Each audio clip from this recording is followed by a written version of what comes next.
Sebagaimana pernah Bapak Kapolda sampaikan di beberapa pertemuan, masyarakat harus tahu apa yang dikerjakan oleh kepolisian. Dan terbukti kemarin saya mendengar atau membaca rilis dari UNG bahwasanya tingkat kepuasan masyarakat terhadap kinerja Gubernur dan Polres Jajaran itu mencapai angka 74,1%. Tentunya ini tidak lepas daripada peran daripada rekan-rekan para wartawan. Itu sudah bersebulan.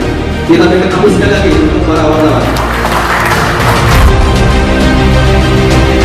Terima kasih kepada rekan-rekan media yang sampai dengan saat ini ikut mengawal, ikut sebagai penyeimbang informasi, baik itu informasi untuk kami di Polda Gorontalo maupun informasi yang harus disampaikan kepada masyarakat melalui medianya masing-masing, sehingga ini semua berkontribusi sangat besar sekali terhadap situasi Kamtibmas yang kondusif di